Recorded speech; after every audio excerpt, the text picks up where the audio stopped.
Welcome to the Film Trooper podcast with your host, Scott McMahon. Hi, and welcome to the Film Trooper podcast. I'm your host, Scott McMahon, and this episode is sponsored by the book, How to Make and Sell Your Film Online and Survive the Hollywood Implosion While Doing It. It's available in paperback, as a Kindle ebook, as well as an audiobook. In fact, you can get the audiobook for free when you sign up for audible.com for the first 30 days. And you can get all the details at survivetheimplosion.com. Again, that's at survivetheimplosion.com. And I can't think of a better guest to have on the show to talk about surviving the Hollywood implosion than the founder of the No Budget Film School, Mark Stolaroff. And the title for today's show is Driver X, The Art and Science of No Budget Filmmaking with Mark Stolaroff. Now, Mark has been holding classes all over the country since 2005. And so who is Mark Stolaroff? Well, let's take a quick trip down Mark's story. Well, he grew up in Texas, where as a little kid, he was making Super 8 films with his friends, so there was an early love for filmmaking then. And if you're asking yourself what the heck is Super 8mm, just watch the film by J.J. Abrams. Now, I'm sure Mark didn't have to deal with invading aliens and stuff like that, but you'll get an idea what his childhood was probably like. So Mark went to the University of Texas in Austin to study, no, not film, but business.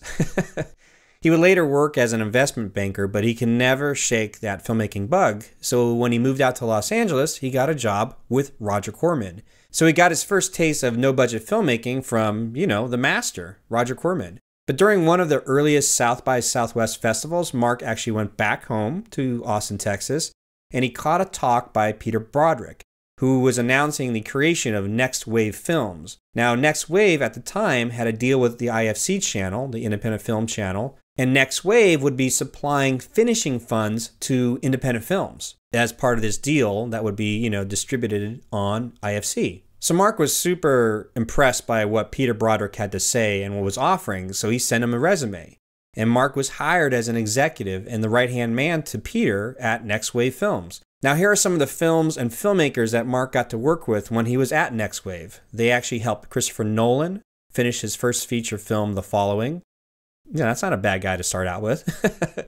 They assisted Darren Aronofsky on his first feature film, Pi, before it got relegated to the original investors. But again, that's an amazing filmmaker to start out with. And they also worked with Joe Carnahan on his first feature film, Blood, Guts, Bullets, and Octane. And what did Joe go on to do? He went on to make Narc, Smoking Aces, The A-Team, The Grey, and now directs episodes on The Blacklist and State of Affairs.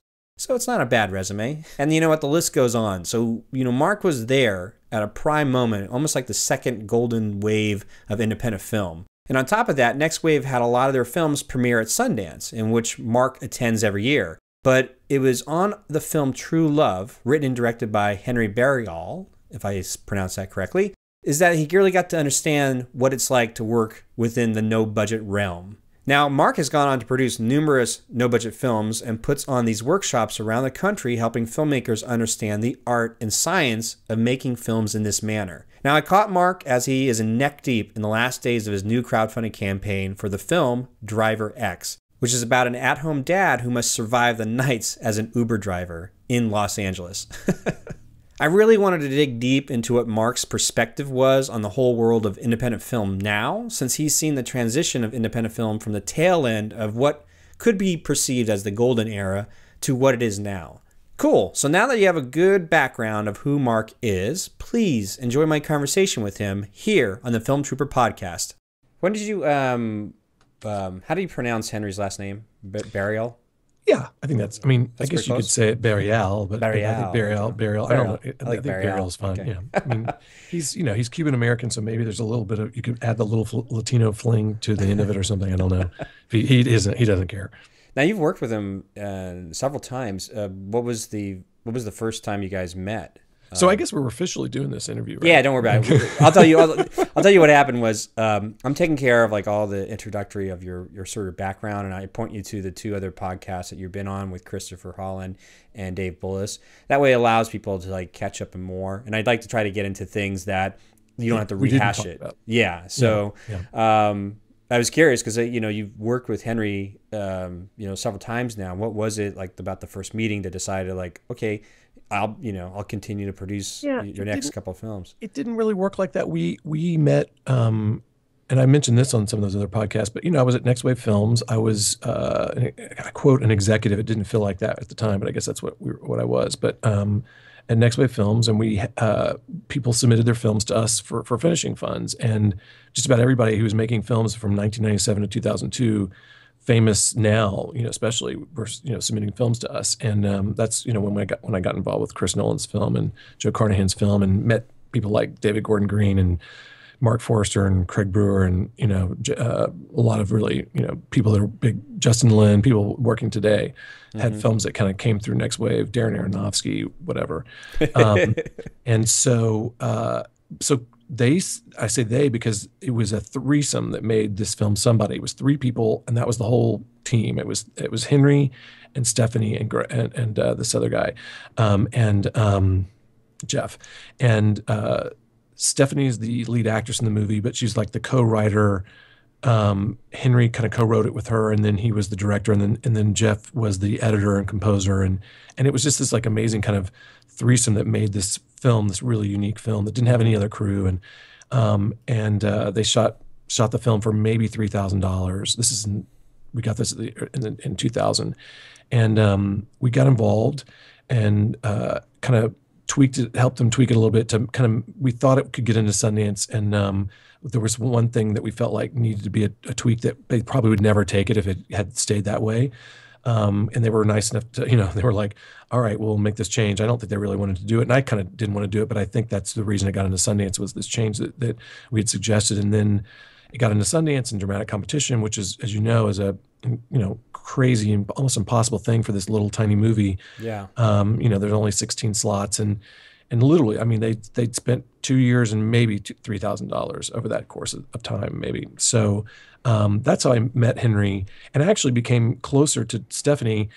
Mm-hmm. We started dating, and I lived with her. Okay. We went out for like 5 years, and she lived with me, and that was really my relationship with Henry was through Stephanie, and just so this is clear, I didn't have relationships with everybody that I worked. Right. Yeah, no, it's not. This was just. I think people is this normal. It happens, but it wasn't like, hey, I'm running I'm working this company here. Anyway, but she was single. I don't know, and we're still very close friends, by the way. Anyway, so that was my introduction to Henry, and then and it was always kind of really knowing Henry more through Stephanie, and even though we'd spent time together and this and that, but two things that happened. Next Wave closed in 2002, mm-hmm. and Henry had been working with some other producers and other people on a couple of different things, and one of them was this film called True Love that he was hired to write in a Mike Leigh style. Somebody was 100% improvised. There was not one written, sentence. And as you probably know, Mike Leigh works in a very similar way where he workshops with actors, which is what they did on Somebody. But then eventually he does write it down, and there is a script. It's all comes out of improvisations, and they record these improvisations, and so the scripts feel incredibly real. In fact, they probably don't. I've never read a Mike Leigh script, but I imagine they don't read all that well because they have all the imperfections of the human language and this kind of thing. So he was asked to create a movie working in that style, and he did this film called True Love. That film got into the Sundance Screenwriters Lab in 2003. And again, I'm not attached. I don't know anything about it. Yeah. And then they did a reading of it. The Sundance Lab does readings for a lot of their projects. And I went to a reading, and I was really interested to see it. And I loved it. I thought, wow, he's captured something really real and true and honest, which is kind of what Henry, that's his thing. That's what he likes to do. And that's his strength, is being able to kind of recognize if something's kind of authentic or not. And that was the whole thing with Somebody. Somebody was a success because there were moments in that film that felt like almost documentary-like, that felt very real. And you're just like, wow, that's exactly what happened when I broke up with my girlfriend. I went through that same, thing. I said that same, thing. It felt that same way or whatever. So this was a different story, but it had that same kind of idea going on. And I love the actors too. The reading had a number of the actors that he had workshopped with, because that was the idea. These were all people that he put together. They were great actors that weren't famous, but they were great actors. And so they were, a lot of that stuff probably came from their own personal experience and ended up in the script. And so at some point, he came to me and was really upset that the original producers had dropped the film. They were going to make this film for like $1 million or $2 million, but they needed to get real names in there to get that money, and he wasn't going to fire these actors that he'd workshopped the script with. And then they said, well, we can't do it. And he was really frustrated. And at that time, I was working with a guy named Ron Judkins, who I met at Next Wave, who is he's a director and a producer. He'd made a film called The High Line that we repped at Sundance. And he's also a 2-time Academy Award-winning production sound mixer. He's been nominated 5 times. He mostly works with Steven Spielberg, but he's been working for a few other. He's worked with other people as well. I think he did Jungle Book recently, he's a guy who worked on like Punch Drunk Love and some other really cool movies. But basically almost every single Spielberg movie he's done. Really smart guy, really talented guy. Who really wants to be a director, but it's kind of hard to kind of tell Steven Spielberg no and this kind of thing. So, but anyway, we'd met when I was at Next Wave, and he had this idea for making a slate of low budget films, like $200,000 films, and I was like, absolutely, let's do it. And we'd been working on that when Henry came to me and said, this film that you saw the reading has fallen through, and I said, Ron, why don't we maybe let's do this film as kind of a trial. We're trying to learn this. I felt like I kind of already knew how to do this kind of no budget stuff, but Ron really, his film was like $500,000. So this was very different. And we just decided, let's make it for $50,000. It was a completely arbitrary number that we felt like the 3 of us could put money in and come up with a third, $50,000 a piece, whatever that is, like a little under $20,000 a piece, and make this movie. And I had seen the reading, and I thought, yeah, I think it could be done for 50. I mean, I hadn't budgeted anything or, whatever. And my kind of, for me, I think there was a certain, the critical mass of like knowing that movie was worth doing, we could make it for 50,000 or whatever, was the fact that it was pretty much cast. And I'd already seen the actors and they were terrific. And that was like, this will be a good movie because of that. And we'll figure out the rest of it. And the rest of it's not as important as that. And so we kind of did, we pulled off this kind of amazing production, and I think we spent all in maybe 75 or something, paying the editor and post and stuff like that, post sound and things like that. But it was kind of a miracle. It was a really ambitious movie. It was not a no budget film. We had a huge, pretty big crew, huge cast, a lot of locations. And it was kind of my first opportunity to really produce a movie, and apply some of these ideas that I kind of knew or thought, I knew. And it worked. I mean, the film ultimately at the end of the day isn't a huge success for a couple of reasons, but the production was a complete success. And I'm very proud of the movie. It's just that we started working it took a long time to make the movie. It took a long time in editing to kind of get it right. And we didn't get into Sundance like right after when we first did the first cut, and we were really close because they were looking at it the last weekend. I know, because I went over there and gave John Cooper a DVD on the final weekend because it wasn't working or something. And I talked to him about it, and he was like, he really liked it, but he didn't like this or that or whatever. And it didn't get in. And then we worked on it for a long time, like trying to improve it, and then eventually finished it, later, and played a bunch of festivals. And then it was when we were going to festivals with True Love that we started, Henry and I he was, pitching me this new idea for a new movie. And I loved that idea, and then jumped in to make that new movie, which was Pig. And we kind of let True Love just sit on the sideline, and it's been there ever since. I mean, and the big problem with True Love from a kind of distribution standpoint is that it was made with the SAG experimental contract. And if you're familiar with that contract, it was a deferred contract. You can't get any distribution until you pony up the money to pay the actors, which we knew going in. We tried to control how many SAG actors were working and this and that, but we knew it was going to cost like, I don't know, maybe another $15,000 or something to actually make that film available, to be available at all for distribution. And no one's going to come up with that money. And so it played a lot of festivals. It got some good reviews. I show clips of it in my class, and I've used it in a lot of different ways, but it's never really been out there. We give it away in our Kickstarter campaigns and stuff. And again, I'm really proud of the movie. The acting is so great. But it's a drama with no names, and it's not, it's not the most commercial kind of thing. So that's really how we started working together. And then it's just been, each movie has its own little story, I guess, after that. Yeah, it's interesting because your trajectory is that you're kind of in that weird transition of like, getting into the independent film world. Like you mentioned, you started with Roger Corman and then jumping with Peter Broderick and just happened to be his right-hand man were you there for the entirety of Next Wave? Yeah, I was the first person he hired. Okay. What did you see? Like because I've heard this concept before. It's been there where filmmakers or producers will be like, okay, look, let's raise $10 million and we're going to make 10 $1 million films. So I can get there's all this hustle to get the financing, to get this basically money in escrow in place, then to start, shooting off like, okay, here we go. I've seen it, like there's that model kind of with, was it DigiEnt? Indigent. Indigent, thank you so much. Mm-hmm. So the same idea. So was that sort of was that like kind of a trend, or does that trend still exist within the independent film spectrum of certain producers? Yeah, there's a lot of people. I mean, there's a lot of advantages to a slate, and if you're in investment banking or something like that, you understand portfolio theory and this kind of thing, diversification, that kind of thing.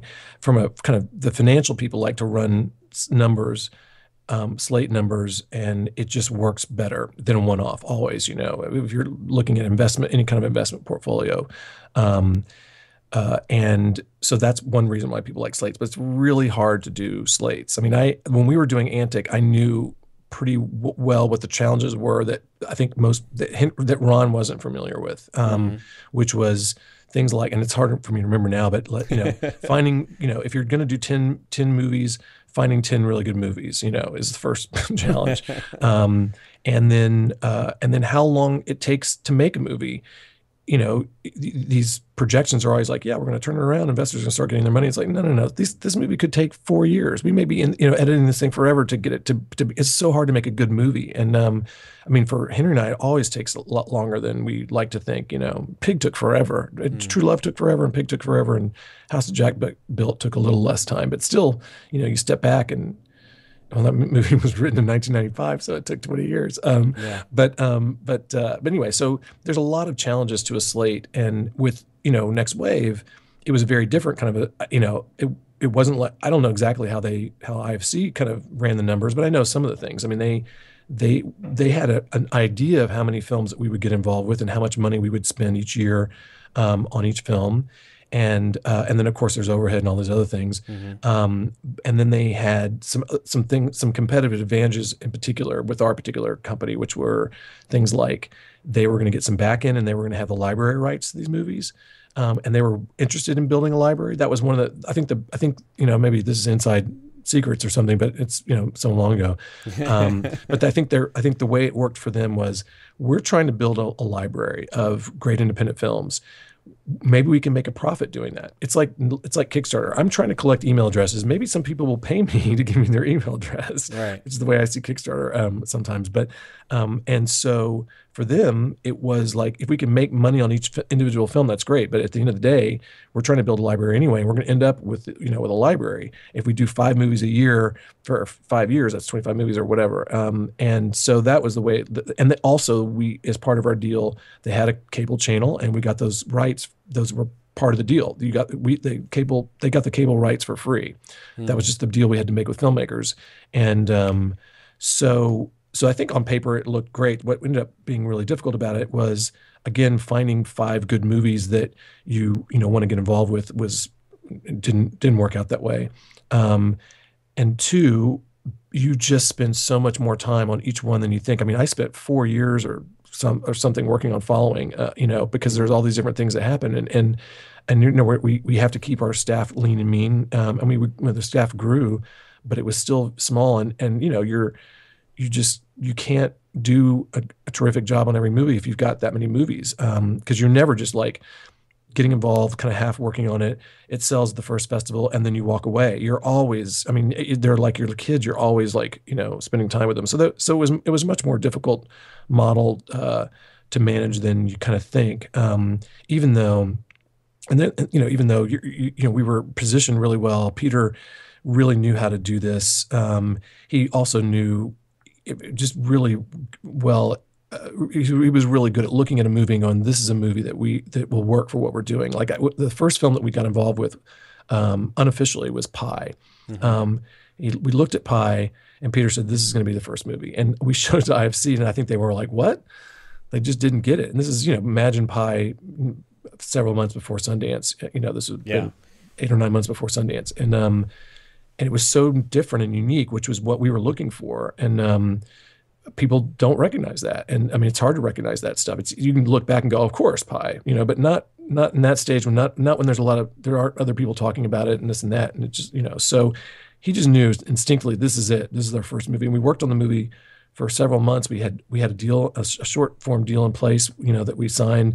And then they got into Sundance, and then the original investors wanted to come back and finish the movie themselves. And then we ended up we couldn't finish our long form deal, and we ended up just kind of giving it back to them because they clearly just didn't want to do it, and we were running out of time. And then of course Pi became this huge hit, which was really tough. Another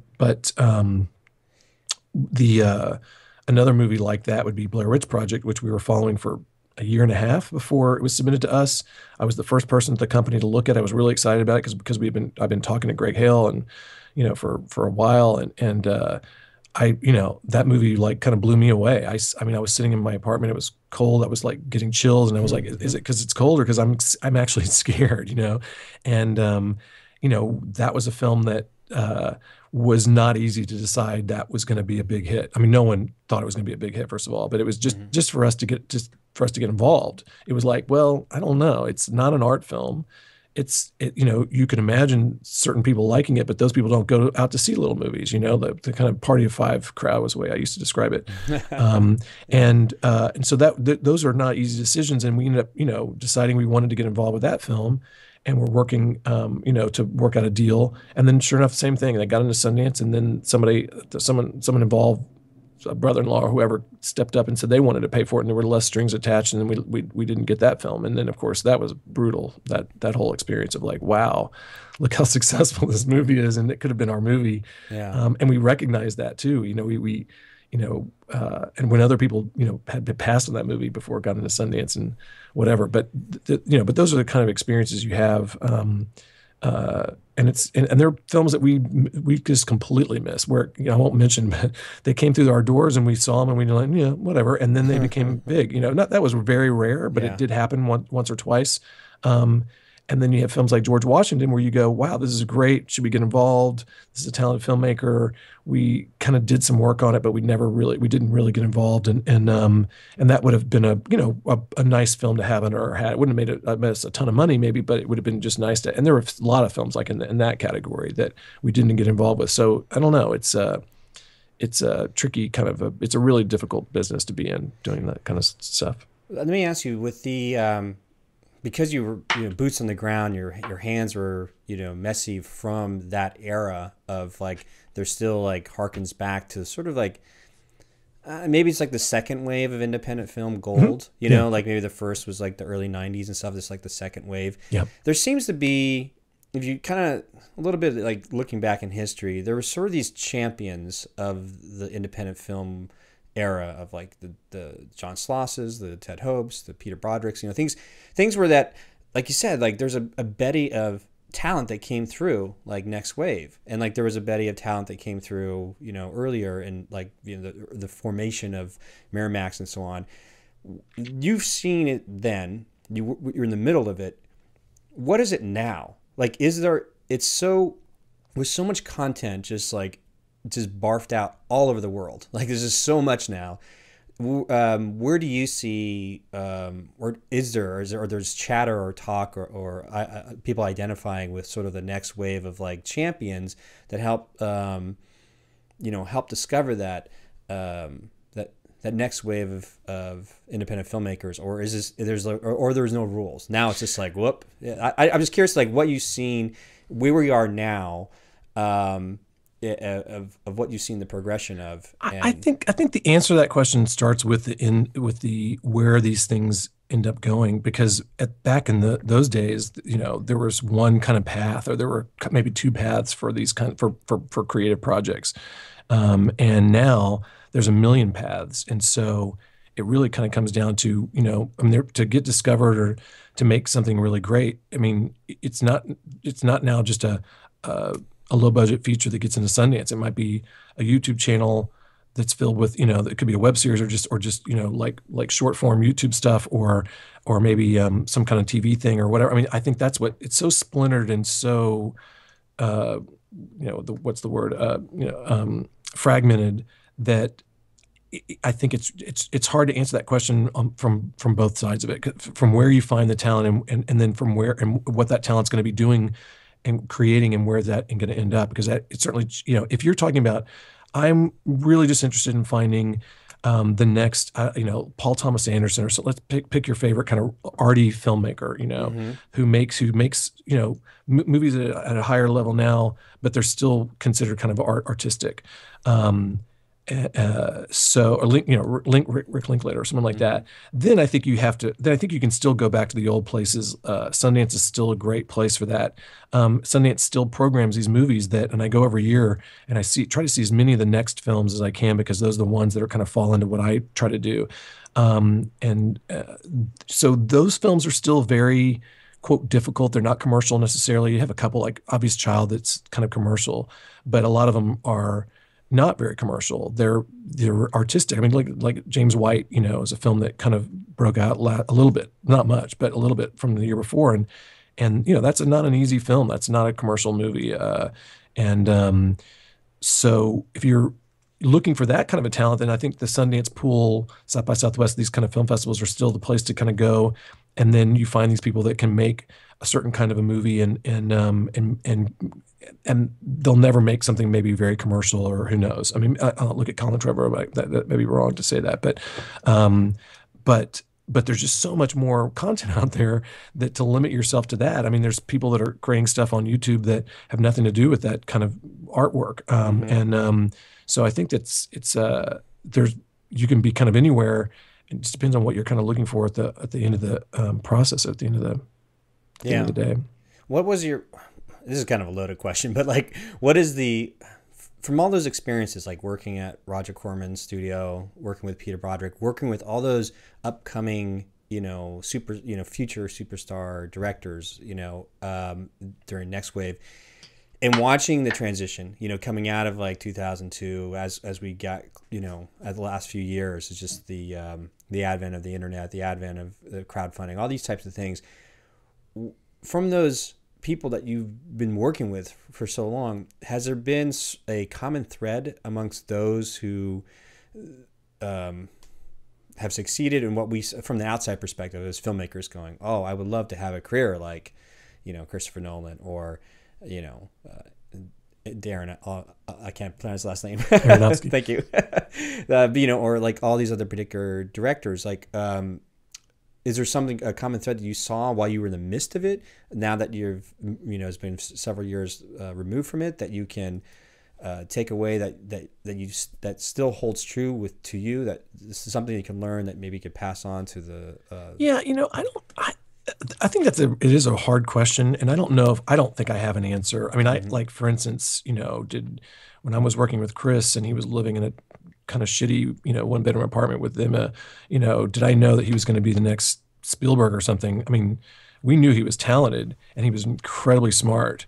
But I don't think anyone could say, that was a surprise, to say that he would be one of the biggest filmmakers in Hollywood. I mean, it's not a surprise. Like, it's not a shock. It makes sense. It's just that it's really impossible, I think, to look.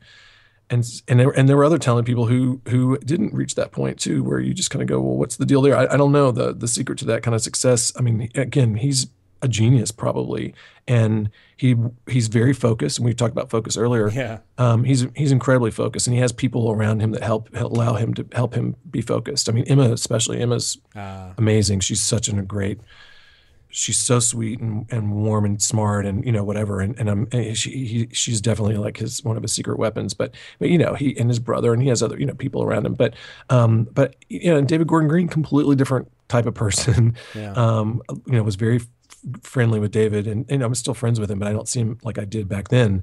I mean, we used to hang out, a little bit, and very different kind of a person, and his own, maybe is a genius in his own way, but it's really hard to tell, and I think everybody's kind of different, but so I don't know. I can tell you this because I heard this question asked to somebody who has a better perspective than I do. I was at a lecture that this guy gave. I have his book, but because I can't remember his name. He was a UCLA professor. He's famous UCLA professor who I think started the graduate film program there, a million years ago.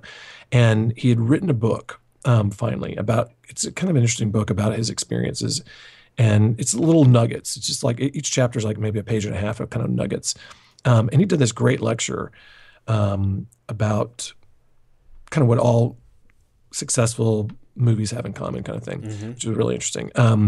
But he also talked about this, when he had this book that people had, over the years, people had been asking him, well, you taught, all these amazing, talented people, starting with Coppola, really, because that was kind of his thing, Coppola. And, what is it? What's that thing that they all have in common? And, the talent one, the ones that make it big have in common that the other ones didn't, whatever. And he said, I never wanted to answer that question. And then I thought about it. I thought, the reason I don't answer it because I don't really know the answer. And so I had to really, when this book came out, I had to come up with an answer. And so I really thought about it. And if I had to answer that question, it's perseverance. It's not that Coppola was more of a genius than, let's say, Joe Blow, who didn't make it, who was also a genius, but we don't know his name now. It's that Coppola had the ability to fail and maybe fail miserably and get back up and do it again. And we don't, these failures we don't see. And I can tell you the little that I do know about that. Like Chris Nolan made a movie before Following that he told me about that. I think he's maybe mentioned it in some other stuff, but for a long time, no one knew that there was another Chris Nolan feature that never got finished. He just abandoned it. It didn't work out. And rather than say, well, this isn't for me, I'm never going to be good at this or whatever. And I don't know how horrible a mistake it was. I mean, maybe it was a disaster in 10 different ways, but he got up and he made Following it. And Following was a really difficult movie to make. I mean, if you know the story behind Following. And so, yeah, you and Dave Belusco had a good. Sure. I'll make sure to make sure people get a chance to listen to that. But for sure, go ahead. Yeah. So and I know because I've had like the Duplass brothers in my class. I had Jay Duplass in my class, and he talked a lot. This is before I started hearing about this because now they do a lot of speeches and stuff. But he had talked about the features that they made before Puffy Chair. And I didn't know they had any features before Puffy Chair. They made these features that were disaster that they abandoned, and they kept going. And then you start to find out that there's a lot of people who made stuff that didn't work out, and they picked themselves up, and it's really hard to do that. I mean, the other great story, because I do talk about this in my classes a little bit, is Craig Brewer. Craig Brewer famously, I mean, I think it's on his DVD extras for Hustle and Flow, where he tried to make a movie for like $30,000, and it was a complete disaster. And he told us this whole story when we were working with him, because we didn't end up doing his first movie, which is The Poor and the Hungry. But we as far as giving it finishing funds, but we loved the movie, and we encouraged the Independent Film Channel to license it. And so that played on the Independent Film Channel, this little movie that no one's really seen. But he decided to. After losing all this money, that his to try it again and make something for no money, which was The Poor and Hungry. And so, that's I think you hear that story a lot. And so perseverance, it's one of those things that doesn't get enough credit, but it's really hard to fail and get back up and try to do it again. Yeah. No, I definitely agree. I follow a lot of these online entrepreneurs, and there's this thing that they discovered. It's the same thing, perseverance, just change the word, but they use the word grit. There's you got to have the one common factor of all these people is just grit, just muscle through, power through. And your confidence is challenged throughout that process. I mean, I have to think that, you wonder about someone like Chris, who seems supremely confident. I mean, he really is when you're around him, but those moments when you fail have to challenge your confidence. And you talk about the sports stars and people like that who always talk about confidence. You're like, why does LeBron James worry about confidence? Really? And that's just one of those things that we all suffer from. We're always put to the test, and maybe we're not that great, and your confidence can get shaken. And so that's I think the same for even the geniuses out there. So yeah, definitely. So what happened, after Next Wave? What was the seed for wanting to start No Budget Film School? And yeah, that was really it was partly my experience in Next Wave and partly the experience of making True Love. I had learned so many things from True Love. I hadn't really done that before, made a movie like that. I ran a theater for 5 years and had done like DIY theater and understood, and I, made my own little films in college and stuff, but which were very, very tiny, they didn't have any budgets or whatever, and I had, so I had kind of created stuff involving other people and making stuff, but not a film, not a feature film really. I had worked very, as a first AD or UPM on films like that. Or had 3 or 4 jobs on films like that, but they weren't my creations when I was at Corman, and then these films that I was doing around that Corman time. And then I was at Next Wave, and I wasn't producing movies, and I wasn't, doing that kind of stuff for 6 years. But I was learning and learning some things that I think are crucial that have nothing to do with like nuts and bolts producing. Things like what's most important about your film. If you have $10,000, what should you focus on? Is it getting the best camera and making it look great, or is it something else? And I think you probably know the answer to that. But so True Love was really my kind of first foray into like really producing something and kind of applying a lot of different things that I thought I knew and whatever. And so I made some mistakes and I learned some things, and a lot of things worked well that I was kind of shocked they worked. And so that was the beginning of it. And then I was asked, Jacques Telemaque asked me to do a presentation for like an event he was putting on, like an all-day event. He wanted me to do some kind of a presentation for it. And I'd been doing presentations for years. When I was at Next Wave, we'd done these clip presentations talking about digital filmmaking, when people were poo-pooing that, and Peter was way ahead of the curve on that one. Like, he was really one of the first people to other than Thomas Vinterberg or whatever, that to say this is the future. And we put that presentation together right after Cannes, right after he got back from Cannes, after seeing Celebration or whatever. So I've been doing those presentations, and I taught a like film what's that an extension course? I'd done an extension. We'd done a couple of those, and I'd done a main workshop on low budget filmmaking, and it was kind of just pushing the model that Peter had kind of written in some of his early articles. Right. And then I'd done a learning annex class. That's what it was. Okay. So I kind of built a class that was based on some of the more like what Peter had kind of been talking about. And then so when I did this presentation, I kind of built something new that was based on, again, what I'd learned at Next Wave and what I'd learned doing True Love. And I think the thing that was still shocking to me in 2004 when I did that presentation the first time at the end of 2004 was just that I still had to tell people this stuff. It's just, I couldn't believe that after all these years that they still didn't know that these were the important things and these things weren't important and this kind of stuff. And so I'm like, maybe I could teach like a class, and now I kind of don't remember exactly.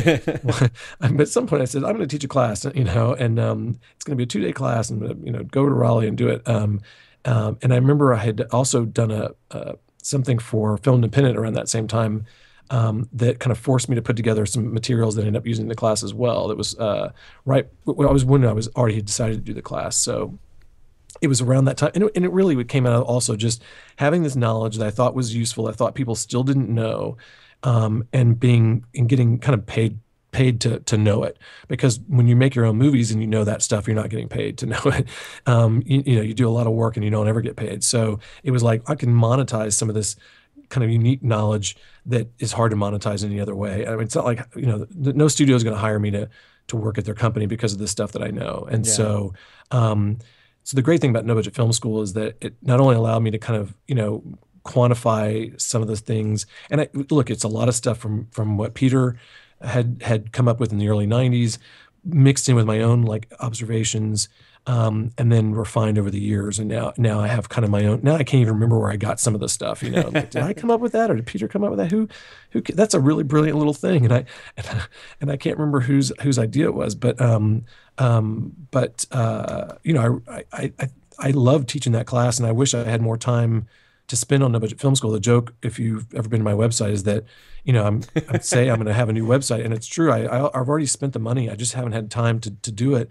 And that website is 11 years old. And when I built it, and I'm not a web designer, clearly, I built it 11 years ago, and it was old looking then. That means it's like a million years old in like internet years.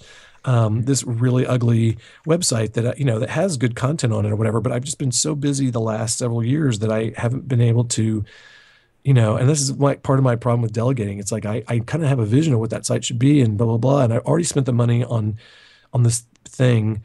And just haven't had the time to focus, to really sit down and focus. And I mean, I probably should have 2 years ago kind of done a half-assed job, and it would have been way better than sitting on the old site for this long. But that's just not, it's just hard for me to work like that, as we were kind of talking about before. But anyway, I love doing it. It's gotten in the last several years where I have all these films, and you never leave a film behind, I'm still do work with Pig. I mean, it's not a lot, but I do have to continue to do work on it, and House That Jack Built and Driver X. And so, I'm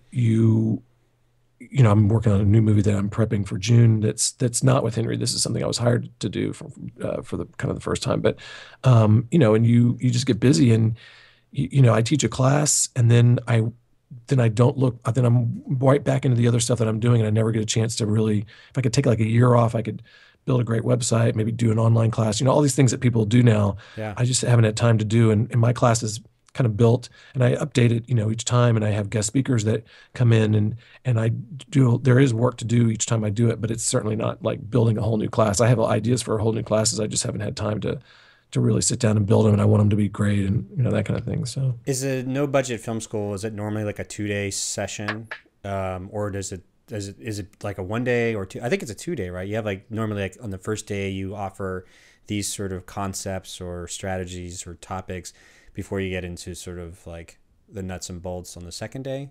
Yeah, that's generally how you can describe it. It's not quite as clear cut as that, but yeah, it's 2-day class. I mean, I talk about them as two different classes. The first day is the art of no budget filmmaking, and the second day is the science of no budget filmmaking. And most people do both days, which is the art and science of no budget filmmaking. That's my kind of flagship class, and that's what I've been doing for 11 years. And again, updating it and refining it. And I add little things each time. And of course, I talk about, if I'm talking about technology, which is not a big thing that I talk about, but I do a little bit on cameras and update that. But for the most part, the principles stay the same. I mean, especially for the art of no budget filmmaking, which I cover these kind of big ideas that, if you don't get those ideas, you're never going to make a no budget film. I mean, people think it's about like, oh, I have this $200,000 movie. How can I make it for $50,000? And it's like, if you don't follow these big principles, these big guidelines, you can't do it, because it's a radical reworking of what you're doing. And it's not just trimming away at every little line item to get down to $50,000. You have to radically rethink a project to make a $50,000 film. Low budget films want to be around $150,000. That's just what they want to be. If you start to add up what it costs to pay for things, starting with the actors, which is that's a defined cost. If you're using SAG actors, it's $137.50 plus, if they have an agent plus fringes, it comes out to be about $200 a day for an 8-hour day, and more if it's 12-hour day. That's a defined number. Everything else, it has kind of a number that people expect. Maybe it's $125 a day for a crew member now. There's gear costs a certain amount, even if you're really just at the lowest levels. But you pay for everything, and you do it, quote, conventionally, and you shoot for 15 to 18 days, which I would never recommend shooting that little, but that's what people do on these budgets. These films cost like $150,000 to shoot, maybe $120 to $150, and then post, whatever. And so if you're going to make it for $10,000 or $50,000, $50,000 sounds like a lot of money, but that's a radical change you have to go through. You can't pay for everything, and you can't, follow that template. And so, I think the most important things I talk about are way before any of the nuts and bolts, way before like, here's how the SAG ultra low budget contract works, and here's how you get crew members to work for nothing or work for very little, or whatever. Those are things I certainly talk about, cameras and things like that. But these two big principles, which is embracing your limitations, which I spend a lot of time talking about and go into some depth, and then working within the framework of available resources, which is the whole key. That's everything. So, and that I've heard you talk about that stuff. So, I mean, you just can't make a film you can make a great $5,000 film, and I can point you in the direction of some, but they were all made completely from resources that they had available to them. And with this other thing that I talk about in my class, which is refuse to spend money. To make a $5,000 film, you have to not spend money 99% of the time, and then you'll still spend $5,000. But you have to say it at every decision. You have to say, I'm not going to spend money to solve this problem. If you have $100,000, you can do it maybe 50% of the time or something, but you still have to do it. So those, if someone doesn't sit down and listen to that stuff, they can't go and make a film for quote no money. It's just impossible. Yeah. There's not a way to do it. And I know, because I'm about to embark on a film that they hired me because they want to make it for $250, and it's like $1 million film. And it's like, this is there's not one thing about the way the script was written that allows me to do what I do. And I don't know how we're going to do it, but I mean, I'm going to give it a shot. I mean, and it's a great script. I'm really excited about the movie. So we'll see if I can kind of add something to that process. But it's, we have to get a little bit radical to make that movie for the kind of money we're talking about making it. And Driver X, I look at Driver X as, I haven't technically made a film, a no budget film, the way I teach it. We're borrowing a lot of the ideas that I teach, but Henry, always writes something in that I don't have, or we have to figure out, and it's fun to do that. True Love had a couple of those things. But certainly we're following in general the kind of principles, and with Driver X, it was easy because when he pitched that to me, when we started talking about it as a film, and we were working on a bigger film at the time, we started talking about it as a film. He was driving for Uber, and he was like, there might be a movie here. It just instantly clicked in my brain. Of course there's a movie. We own the car. We're going to shoot it in your car. When we, it's going to be about a stay-at-home dad who has a wife and 2 kids. Well, we're going to use your house, maybe your 2 kids, and maybe your wife. I mean, she's an actress, and you have 2 kids, and they've acted before. We ended up not doing it that way. We ended up, hiring an actress and changing the kids, to be different kids, slightly different, girls instead of boys or whatever. But we did shoot in his house, and so all of a sudden, it's that in the back of my head, kind of critical mass. We're getting to the critical mass. We knew exactly who we wanted for the lead actor, so that was the big thing. And so all of a sudden, I'm like, I feel like we're 85% there. Let's go for it. And I don't know when I make that decision, let's go for it, if we're going to be able to pull it off, because when I budget a film like that, I'm not adding up what things cost. Yeah. I'm thinking I want to spend about $50,000 to shoot this, and maybe $50,000 to post it. And let's see if I can pencil that out and make it work. And your budget becomes a priority list. It's not what things cost. I mean, it is when you're talking about actors, because we're going to work with SAG actors, and that has a particular cost that you can, that's the same. But locations, it's like, I've got to find all these things that he's written in the script for free, or pay very little, and it becomes, how much are these locations worth it to me? Well, this location's not that important. I'm not going to put any money to that. I'm going to have to find it for free, or we're just going to figure it out. This location is super critical to the movie. It needs to be great. And and I don't have that in the back of my pocket. I don't know where we're going to get it. I am going to put some money to that, because that's where the money should go in this particular movie. So it becomes a priority list. Yeah, definitely. With your the students that come through No Budget Film School, is there do you see like a commonality between like when they start the school, the class, the courses, to where they transform at the end of it? Is there like a common problem that they all seem to show up with, that you discovered that over time it's like, this seems to be the thing that everybody struggles with? Well, the first one is just they don't make their film. I mean, they want to, and life gets in the way, or there's different reasons for why people don't ultimately go make something. I mean, one of the first goals of my class is to inspire people to just go out and make something. Don't worry about the result. Make it process oriented. And I have great quotes from some people who are smarter than I am that have, talked about this, starting with like Jay Duplass or Ted Hope, have some great quotes about like, just go make something and find out what kind of filmmaker you are. You're not going to find that out in your first movie. You're going to, need to make a few things and then you'll start to find your voice and find out what you uniquely have to offer the world, which is the kind of way Jay talks about it. So that's my first thing, is like, just go make something. Don't get hung up on a lot of things, and especially don't get hung up on these 2 or 3 things that everybody gets hung up on, like just technology and cameras and these kind of things that really just don't make the difference at all. I always had that conversation. That's certainly one of them. So I think that's probably the big thing. And then, it's hard to make a good movie, and not everybody's super talented, and you have to be talented to make a really good movie, I think, or, lucky and talented and these kinds of things. But that shouldn't, if you really want to make a movie, that shouldn't stop you from making a movie that maybe you're not talented enough. And those people that take my class, I go through this whole thing. It's a fun thing. It's a funny joke thing that I do at the beginning of the class, but it's basically getting to the idea that you guys are going to make these films no matter if I tell you that you're not talented, or I tell you you're going to lose all your money, and I, guarantee, that you're going to do that, you're still going to go make your films, right? I mean, I have a funnier way of kind of doing that, and they all raise their hand. Of course they want to go make their films, and so my thing is like, go make your film. Don't spend a lot of money on it. Don't spend money that you don't have. Don't put it on credit cards and this kind of stuff. And don't worry so much about, if you make a $5,000 film and you have $5,000 to lose, and it doesn't work out, you can get back up again and do it again. If you make a $500,000 film and you borrow it from every family member and friend you had, and then it fails, that's really hard to get back from. I remember when I was at a panel years and years ago, I'll never forget this. It says, this guy was on this panel, and he said, when you borrow money from your, and lose it, from your, your former friends and your now distant relatives, because when you lose their money, it's like, that's not pretty.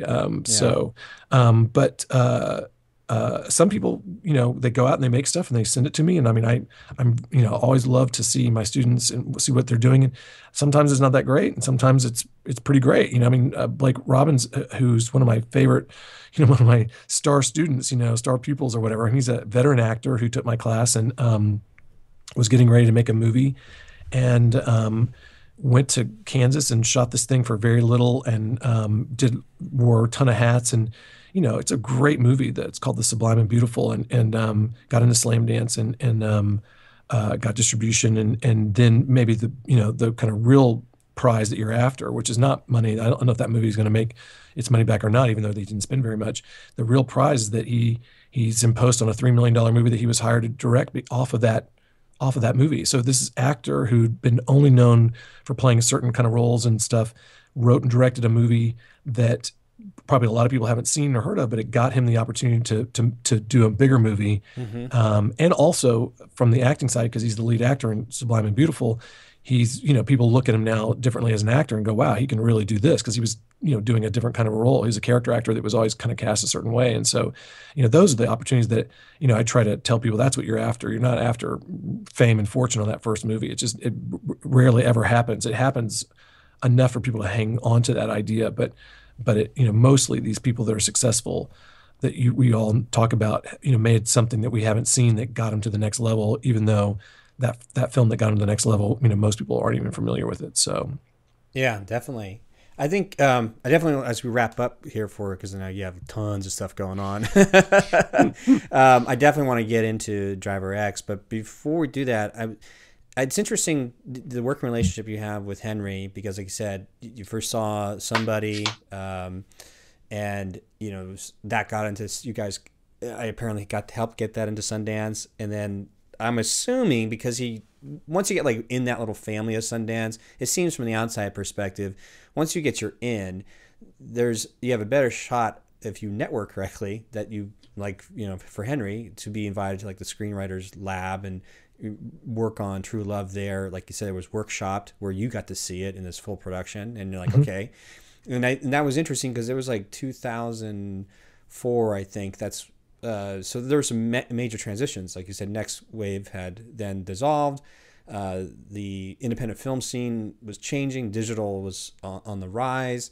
And all of a sudden now crowdfunding comes into play. And then you guys do Pig, where you were very successful at getting it crowdfunded through Kickstarter. And I think you had mentioned in one of the other interviews we've had on either Dave Bols's podcast or Christopher Holland's about how you were able. It also, a little serendipitously, that's not even a word, but it's a good word. But I think that you were mentioning like Veronica Mars was happening at the same time, a Kickstarter, which then I think helped. That was on the second campaign for House of Jack Built. There he goes. Thank you. So but boom, you went from like Pig with Kickstarter, then to the second one with House of Jack Built, and now we're on Driver X through Kickstarter. There's a weird question, but what is the bigger, stepping back and looking at the bigger picture of things, the idea is the end goal just to get distribution in terms of selling a film and then you're done? Because then you have to start all over again. And you know what I mean? It's like, as you know, and the way I understand the economics of film, so people like listening in right now and be like, well, what is the goal? Like the goal, like if I'm going to make the economics, or how am I going to make this sustainable living? The way I understand it is the reason why certain producers, need to get a bigger budget is because within the budget is everybody's salary or their fee. So if the DP or the grip or the writer, or the director, or the producers, there's a fee within that, within that budget. A fee for producers in a budget? Yes. So I've never seen that. Or the director or the writer. Right. So when you're talking about no budget filmmaking, you're like, I don't know what you're talking about. But I mean, the overall concept there is then everybody gets their fee, and sometimes the producer, because there's different level of producers, and there might be one producer that's cutting the deal where they're deciding that they're going to get a much bigger fee once the thing is finished and sold, with whatever relationships they have. And then they're on to so they basically made a deal. It's like a real estate deal. Like, oh, hey, I found this house, I fixed it up, I flipped it, and I made X amount. Walk away, and now I got to find another house to fix up and flip. So it's kind of like, now we're filmmakers. Like I made, we raised the budget, we got all this financing, everybody got their fee. I was able to sell it and made my cash from that deal, and now I'm on to the next one. What is it that you're beginning to see in terms of going from one successful crowdfunding campaign to the next, to this, the next, in terms of getting films made that way?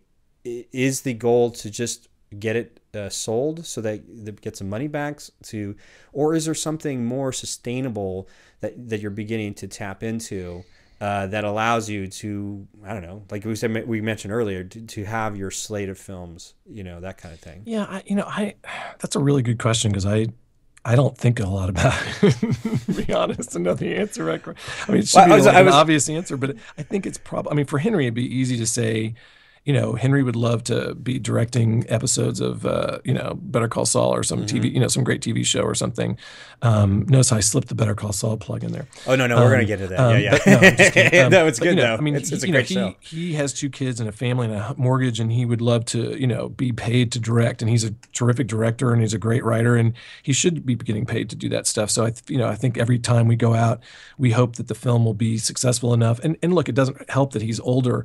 If he were 22, again, he would have an agent and all this stuff. It's much harder to get an agent when you're older, even if you're making, even if you know what you're doing because you have experience now and you make stuff that's successful at some level. I mean, these films that we've been doing, while I didn't get into Sundance, the last, 3 films, they were successful in their own way. I mean, House of Jack Built, premiered at LA Film Festival and won a bunch of awards over the year and a half, and got distribution and is theatrical distribution, and it's on Netflix. But it didn't get him an agent. I mean, what are you going to do? And then Pig played 40 festivals and won 10 awards, but it didn't get into Sundance, and it and so he didn't get an agent. I can't answer like why he doesn't have an agent and why he's not getting paid to do stuff, because it's just a weird business. But I know that that's certainly one of his goals. But it's also we just like making stuff. I mean, that's why we're doing it. I don't, and I like making stuff a certain way. Like I think filmmaking is so hard. It's gonna be real interesting to see how well I do making a film for somebody else. This new film that I'm doing, because I like doing it for myself, because it's just hard. And I think I don't know. I think there's other things I would rather do with my time than to like work in a bad experience, on making a movie, like getting paid to do it, and on some crappy movie you don't give a shit about, and then walking away. I would do something else. I was a business major. I could be an accountant or something and get paid and whatever. There's other things to do in my time. I think for me, the thing that I get really excited about with these projects it's a goes really deep and way back. It's just, I really enjoy making something that I'm proud of, that I think other people will like, and getting a chance to kind of show them that thing. And that can be online, but it's great when you can go to a festival and you really got something that you're proud of, and you're like, it works, and that you can find that audience that's going to like it. And that's kind of what it's in it for me. And it's not very responsible, and you don't make money doing it. And, and I tell my class, you're not going to make any money doing this stuff. I mean, you've got other reasons to do it. And while there's certainly a part of me that says, oh, it'd be great if this film were a really big success in the way that some films can be, like they break out at Sundance or Toronto or whatever, then maybe it'll be easier for me to make the next one. I don't have to put it on credit cards or borrow money to do it. But I don't have I think for me personally, I don't have big like ideas that I need to make. Like, I don't have that $150 million movie that I'm dying to make. I like making these little movies. I would love to make a living doing them, because it is really hard, and it's hard to pay your rent, and it's hard to do everything yourself. But I kind of also like doing everything myself, and I don't know how well I would do if I had a little bit more money. There's a part of me that says you shouldn't spend that much money on this movie, whatever. But so I don't know. It's a hard question to answer. But I get so much gratification out of like this Kickstarter campaign for Driver X. We just now, I've been so behind on this campaign. Really, there's all these goals I had and things I wanted to do, but one of them was to post something about the film on all these Uber groups, these Uber and Lyft groups on Facebook. There's I have a list of like 63 of them. I just now started to do that this week. We only have a week left on the campaign, but I've been so busy with other things, I couldn't get to that yet. And I didn't know if people were going to let me post on those pages, what they were going to say, if they were, people on the internet can be awful, right? So the first 2 or 3 I posted on, these people started sharing it and going and loving it, and a couple people donated. It was like, yes, that's exactly what we wanted. We made a film that was trying to be really authentic to the experience of, especially if you're a middle-aged man, of doing this job. That's everything with us is authenticity. Every film, we may not quite pull it off, but that's certainly the goal. And we make these edit decisions. It's about that has to be real. That has to be what Henry went through when he was driving Uber. And so when they started to connect with it, we're like, yeah, it just felt so good. That's why I'm in it, I made this video, the Kickstarter video, and I'm still at the very heart of what I do, a frustrated filmmaker. I'm the guy who took Mark's class and didn't make a film, that's me. I wanted to make films. I was from 5 years old. I made them when I was a little kid on 8mm, and we did in 3rd grade, before we made them, we were practicing making them and stuff, and I did skits, and I was that guy. And so I have a business background or mind for that stuff, I guess. And so I'm producing is kind of a natural thing, but it's a certain kind of producing for me. It's not flipping houses. It's like getting really in the dirt. And that's why I work with Henry, because we work so well together. He likes that I get in the dirt with him. He's very collaborative. We argue, but when we argue, it's about the ideas and not about you always get your way. It's none of that kind of stuff. It's always I think this is a better idea. Let's test it. And we're very, civil about those kinds of arguments. But he likes to collaborate. And so when I wrote that Kickstarter video, I wrote it. Obviously Henry and Patrick came in and kind of collaborated with it on the writing on the video. But I wrote that video. It was I kind of quote directed it. I edited it.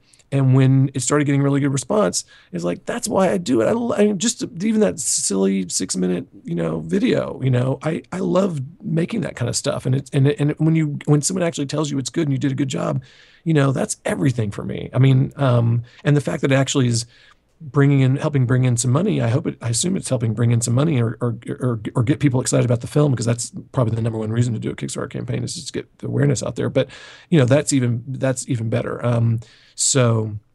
And maybe I am, quote, kind of getting paid for my work a little bit with that. But I don't know. I'm not doing it for the money is kind of a big thing. And Henry and I like to make these things. We get excited about it. And there's some parts of the process I like better than others, but I know how to do most of the things. And so I can't afford to pay people to do those things, so I do them myself, and that's a trap I get into every time.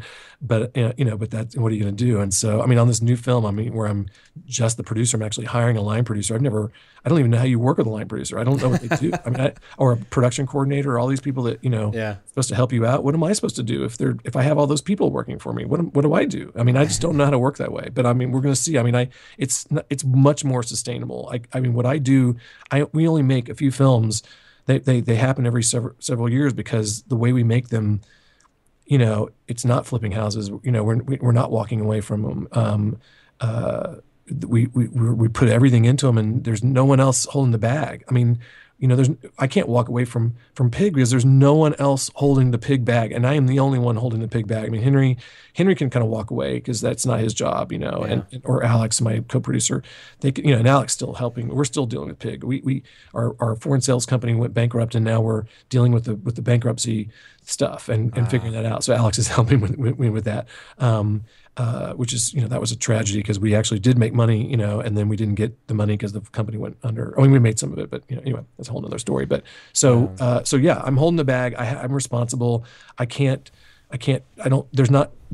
not the guy that just swoops in, makes the thing and walks away. I'm the guy left having to do the taxes, and if we owe investors money, write them the checks and figure that stuff out every year, that kind of thing. So I don't know how you make 10 movies a year doing it that way. It's one every 3 or 4 years for me or something. So yeah, you're like, but you're doing the breadth of the amount of films you've been working on, like that's, it's tangible. It's there. It exists. You're old enough. No, it's films under your belt. Yeah. Look, if you're not waiting around for money, which is where people get stopped. That's why we waited. We didn't make a movie in 2014 because we farted around trying to get this bigger horror film off the ground, and it almost happened twice, and it didn't happen. And then we were like, wow, that was a lot of work, and we weren't going to get paid that much for the work anyway, because the budget wasn't. We trimmed our fees down, and I'm like, well. First of all, I could have taught a class and made what I was going to make on that fee. And then 2, we didn't even end up with a movie. We were excited about the project. He worked really hard on the script. We rewrote it 1,000,000 times. I scheduled it 2 or 3 times, and we didn't even have a movie. And so that was the big epiphany for me, was like, I kind of like having a movie at the end of the day, even if we're not going to get paid. I told myself I would never make a film like Pig again. It was so hard for me physically. I hurt my back really bad, and lifting, stuff, and I'm getting older, and it's just so hard. And then it's like, I guess, having a baby, where you forget like how painful it was to give birth, and you want to have a baby again. So like a few years later, House of Jack Belt was a little different for me, because I came on in a different point in the process. But Pig, was all encompassing from that one sentence pitch all the way to where I am now. And Driver X is the same way. And I just didn't think I was going to do it again. And Driver X was harder. It was impossibly hard during stretches of it. I think I still have kind of PTSD about it, because it was just so, I just did too much myself. And I talk about this in my class, like, don't wear too many hats or whatever. But, and so I probably tell myself again, I'll never do it like this again. And, but who knows? You get down to it and you forget. You get excited about the idea, and you want to make another movie. So I don't know. We have that little thing in our brains that closes that off, that pain point, I guess. Some points. It's like a caveman thing or something. Yeah. What has been the biggest feedback takeaway for the Driver X campaign? Have people just say go for it, good luck, or is there something deeper that you've discovered? I know I have my own answer, but I was just curious. I think certainly there are, first of all, there are ride sharers who are like, they're seeing just a little bit, because obviously there's not a whole movie there. They're just seeing a little bit, and they're excited about that. They're excited that someone's making a movie. That I think they're excited, especially that person did it for over a year, and it's going to come from the truth. We're not making a silly comedy about this, and we're not making it's not going to be Collateral. There's not going to be someone getting shot in the car. It's very, it's not, these aren't big things that happen. These are the things that normally happen, and they're crazy, and I think they're worthy of a movie, but they're not, it's not a studio version of this kind of a film. Yeah. And then we have a lot of other, we have Better Call Saul fans that love Patrick, who are excited to see him do something where he can really sink his teeth. He's a terrific actor, and he gets typecast a lot as like the slick, guy in a suit. And this is not, he's not that guy in this movie. He's so good though. He surprised me. I mean, we were happy to have him, make the movie. I mean, when we decided we were going to use him and he wanted to do it, and he's a friend, but he's so good in it. I was kind of shocked. I didn't know he was that good of an actor. He's a pro, first of all. He's been doing it for so long. So all the technical stuff, and you're an actor, so that technical stuff of like hitting your marks and saying it slower, but and doing it the same way every time, so that it works for the coverage, but it feels fresh every time. I mean, he's just so good at that stuff. And you tell him one note and he never forgets it. He can give him 5 notes and they all somehow stay in his head. I don't know how actors do that, but he's so good, and then forget it. He's just been, we couldn't have made the movie without him. He's such an incredible partner. So I think that's another thing. I think people are responding to the idea, just the overall idea of like, oh yeah, great. Someone needs to make an Uber movie or a movie about, drive, not, it's not Uber, but about ride sharing. And so I think that people are responding to that. And the thing that I think hopefully that people are responding to, I mean, we're getting a little bit of this, is the stay-at-home dad thing and the middle-age thing. On the video, I know people, when I first started showing the video to people, are like, wow, I really like that line about, the kind of generations. This guy's Generation X, and he's dealing with the generation behind him. I think for some people of a certain age, they're kind of responding to that. Yeah. And this movie is, I mean, the ride sharing is there, but it's really a movie about being, a 50-year-old guy and dealing with marriage and fidelity and changing gender roles and getting, and coping with a world run by the generation behind you and all these kinds of things that, that I'm starting to kind of go through myself, that Henry and I are going through. And that's what I really hope, we're working really hard on the cut to make that be, palpable, and that you feel it and you understand it. And even if you're not, even if you are a millennial, you kind of get it, but certainly. And I think there's plenty for the millennials to enjoy in this movie. They get to see themselves in the back seat a lot of the time. But this is really a movie for a certain person, who's going through this stuff. And I feel like there's a lot of people out there that are doing it and they're going to recognize this stuff. And that's the most, that'll bring me the most joy from this process. If we can pull that off and we can feel it when we're starting to show the movie and whatever, Yeah, I'm going to tell you that was probably the linchpin there when I was watching the 6-minute Kickstarter video. It was authentic. It was genuine. Didn't feel, too short, too long. But the message, when you guys got into the heart of what the story was about Driver X, about, a generation of going, especially for males, going, where am I? It's not a midlife crisis. There's a definite shift in technology, in your worth in the world, and your place in the world, and I thought that really, rang true. That was the moment that I said, okay, yeah, I'm donating. Awesome. I mean, that's exactly what we hope to bring with the final product, and we're working really hard to get there. And for me, I was reading an article in Men's Health recently about this isn't off topic, but the death rate for Americans for the last 30 years has gone down, as you would expect, except for one group, and that's middle-aged white males. And the nadir, because you actually, your happiness kind of goes down and then it goes back up. The nadir year is 52 years old, and I'm 51 and almost a half. So I've got 6 months of really, if I can gut it out and make it past that, So it's like, and the number one, there's a lot of reasons to this, but the number one thing is unmet aspirations. Mm-hmm. And I'm hitting that age where unmet aspirations are like, I'm not married, I don't have kids. I'm not reminded that I'm old. I get reminded in weird ways, and I still feel like a 20-year-old. I mean, I still look in pretty good shape and this and that. And then you realize, wait a second, I'm not 20. I missed these opportunities already. These things I still think I have time to do, those are done. Those are gone. You get thrown, you get blown away by those revelations at times. And you're like, and then it sets in that like, wow, I don't have that much time left. And quality time, geez, I have even much less than that to make my career happen or all these like things. And I guess I always expected that I would be this or this or this.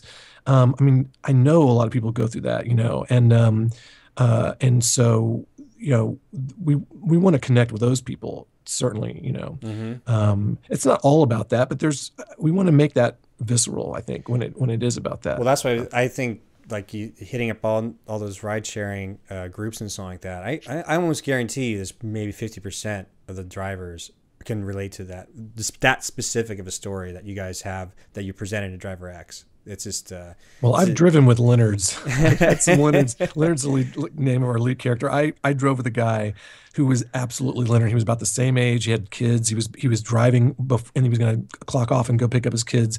And I'm like, dude, you've got to see this movie I'm working on. You're gonna love it. You're absolutely going to totally relate. And we're trying to tell the truth here. We're not sending it up. Blah, blah, blah. I mean, and, we send up the company a little bit. It's a fictional company. Yeah. It's not Lyft or whatever. And we have a little bit of fun, but mostly we want you to recognize, if you drive for Uber or Lyft, we want you to recognize those things too. It's very honest. We're not ripping these companies. We're just telling it like it is, and people have, different relationship. Writers have a different relationship with the companies they work for. Some are really thrilled, that it helped them, and some are like, nah, they're making all the money, I'm not, whatever. I mean, we're not trying to tell you how to feel about that stuff. We're just kind of here's how it is. This is the struggle, and this is, it's good and it's bad. There's a lot of gray area when it comes to this whole, any of these kind of sharing economy things, Yeah, so. Yeah, definitely. So at the time of this recording, I'll try to get it out this afternoon, but we have 7 days left in the campaign. Yeah, I haven't looked at my latest. Let me look at my latest. Yeah. Let's see where we are. This is what's so fun about Kickstarters. So yeah, we're at 26,091, 254 backers. So we have 7 days left. So we have a little less. We have 9,000 to go. Oh, someone just gave me $50. Wow. There you go. That's nice. Pops up on my phone. So I think we're going to make it. I'm pretty confident, but we still got a ways to go. I have a lot of friends that haven't given to me yet that I'm going to be, reminding, but when we get down to the wire and but it's definitely going to require, that kind of full throttle all the way to the end kind of a thing, I think. That's so funny. I'm just sitting here watching your site just update with money coming in. Oh, there it goes. Yeah, there it goes. Just saw it too. 255 now. Yeah. So cool. That's what's fun about doing Kickstarter is when it's a little stressful, but I love doing this, by the way. I have to say, I haven't been sleeping for a while. And I mean, literally I went through this stretch just to get it ready, to get the campaign ready. And then the first 3 or 4 days where I was sleeping only when I couldn't keep my eyes open anymore. And it didn't matter what time of the day or night it was. So I was going to bed at 8 at night or 2 in the afternoon, and then sleeping 5 hours and getting up. And I missed a day in there. I literally I didn't know if I should be eating dinner or lunch because my hours were so off for several. I mean, I have weird hours anyway, but it was this crazy thing where I had no problem doing it. I mean, I just wish I didn't have to sleep because I don't drink caffeine or take drugs or whatever. So I can stay up for really long periods of time. I stayed up for 32 hours. Then slept for 5 hours and stayed up for 26 hours and then slept for 4 or 5 hours and slept for 20, there was up for 24 hours. I can do that for some reason, even my age. I don't know how I can still do it. I mean, I'll probably have a stroke or something at some point that'll answer that question. But I just love doing this. I mean, it's fun. I mean, it's not the money really even, it's getting the word out. I mean, it's you've got something that you're excited to share and you want to share it. And I have a lot of friends and different kinds of people we want to try to share this with. And I've done, 60% of the work. I'm going to, in this campaign, having not done all the different things I wanted to do, which will be my biggest frustration, I mean, I feel like we're going to reach our goal, but there were just too many things and I had too many things on my plate and I couldn't get it all done, so what are you going to do? Well, grit. Exactly. That's all we got is grit. Well, I'm going to let you go because you got tons of stuff to do. And I will follow up with you when this is all done and posted and published and things like that. Thank you so much. It's really been a pleasure. And I really love your questions. And, you're kind of getting at something that I think a lot of people they're feeling, but they're not, people aren't necessarily asking people those questions, So it's really, really fun doing this with you. Yeah, no problem. And I'd love to have you on again, post Driver X to see how things go. It'd be nice to follow up for sure. That concludes my interview with Mark Stolaroff, the founder of the No Budget Film School and the producer of Driver X, which is, as you've heard, is in the last few days of its crowdfunding campaign on Kickstarter. If you want to learn more about Driver X, just go to driverxmovie.com for all the details. And when you go to driverxmovie.com, it'll send you to the Kickstarter campaign page and just watch the 6-minute video, their pitch video. It tells you everything you need to know about what their film is and who's in it. And as you heard in the interview, there was a moment in that video that made me go, yep, I'm donating. Just because I like Mark, I like what he does, but the film that they're making, spoke to me. You might not be as old as I am. You might be older. You might, connect with this. But it's definitely worth checking out, again, at driverxmovie.com. I want to thank you for sticking around this long. And if you did enjoy the episode, and if you enjoy all the podcast episodes from Film Trooper, please think about leaving a ratings review on either iTunes or Stitcher Radio or wherever you listen to podcasts. It's greatly appreciated. Thanks for listening in, and I'll catch you next time on the Film Trooper podcast. Film Trooper, filmmaking freedom for the independent.